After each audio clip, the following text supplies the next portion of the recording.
Paz do Senhor a todos, estamos iniciando a nossa lição de número 10, na verdade, o resumo da lição de número 10, onde estamos tratando sobre dois personagens importantes e dois livros históricos também importantes, que é o livro de Esdras e o livro de Neemias.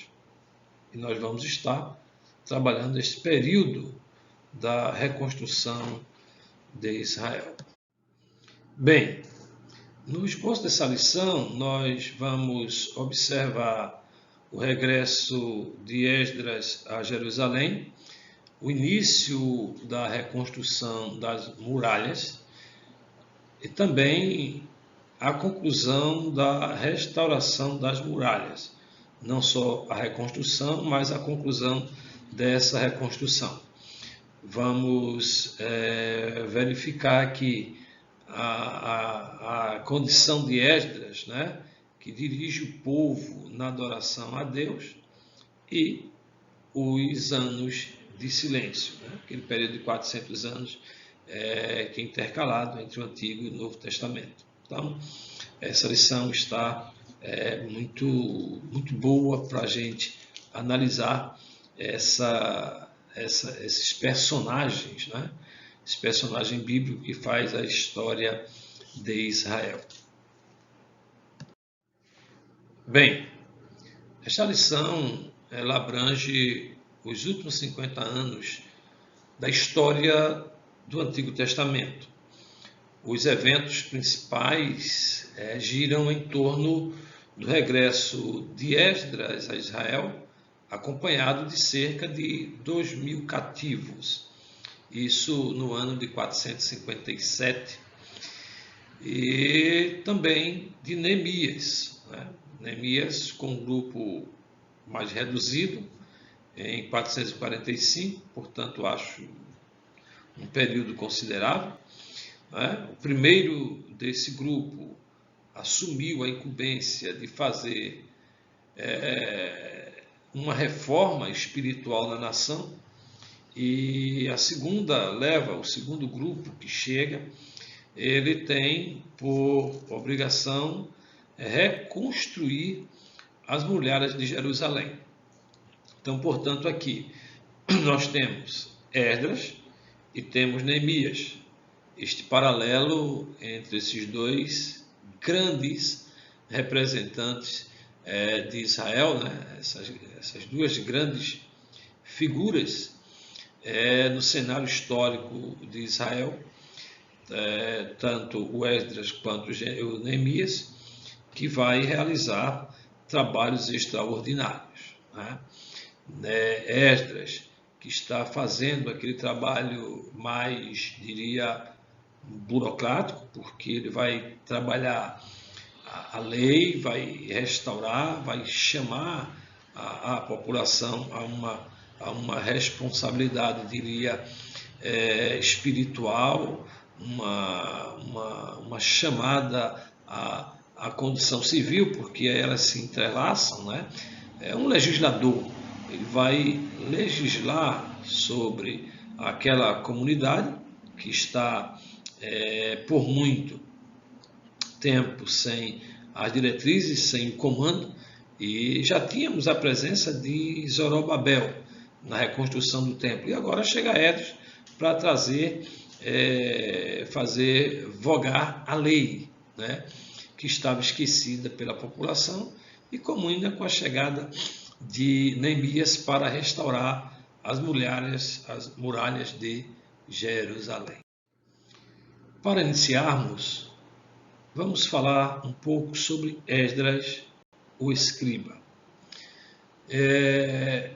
Há uma opinião que é quase que unânime, em que Esdras ele é um escriba versado.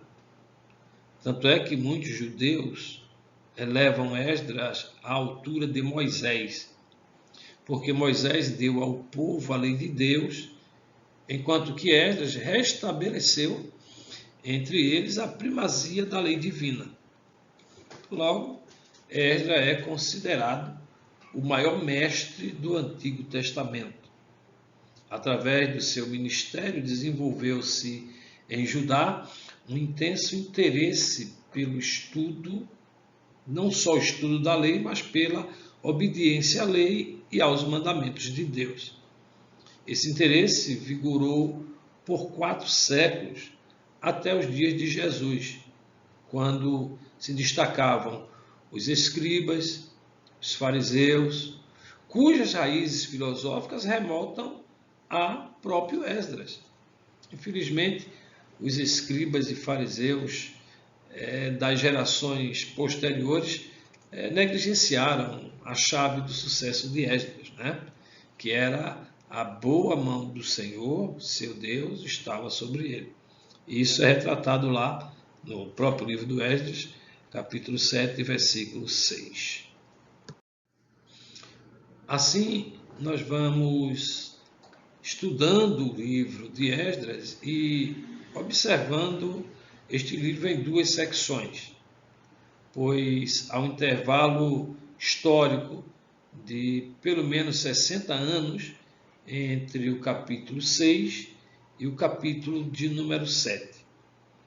Apesar desse livro levar o nome de Esdras, este só aparece, só entra em cena, a sua aparição, o seu cenário vai ocorrer a partir do capítulo de número 7. Esdras, que chegou a Judá no ano de 457 a.C., foi contemporâneo de Neemias, o qual retornou 12 anos depois dele. Por isso, nesta lição, nós estamos analisando a vida desses 2 líderes de forma simultânea, de forma paralela, os dois nas suas contemporaneidades.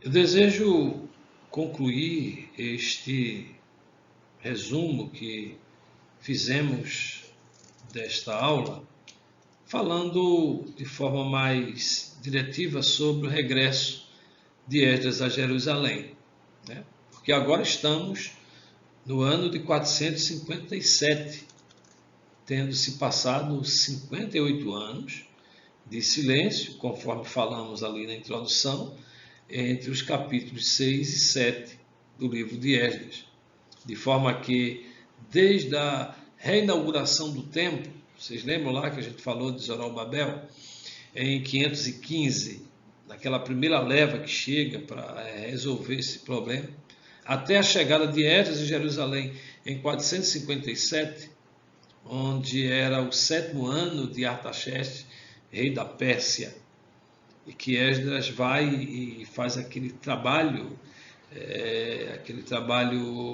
mais voltado para a restauração da lei, da questão da governabilidade espiritual, que correspondia também à responsabilidade civil daquela população. Então, o que podemos traçar aqui, que são mínimas as informações para esse tempo, a não ser que se considere aquela celebração da Páscoa que está escrita lá no livro do Esdras, no capítulo 6, versículo 19 a 22, que possivelmente logo depois da inauguração. Além disso, é bom lembrar que Esdras nos informa sobre a acusação contra os judeus, que está lá entre os anos 486 e 465, pelo povo da terra, no início do reinado de Assuero. Vocês lembram daquela conspiração, que é conhecido como Xerxes, que é o nome grego para o rei que está aqui em voga. Então, conforme você lê aí Esdras 4, do versículo 4 ao versículo 6. Então, este regresso que marca toda uma conjuntura que esse livro relata. Na verdade, está relatando o final do período do Antigo Testamento.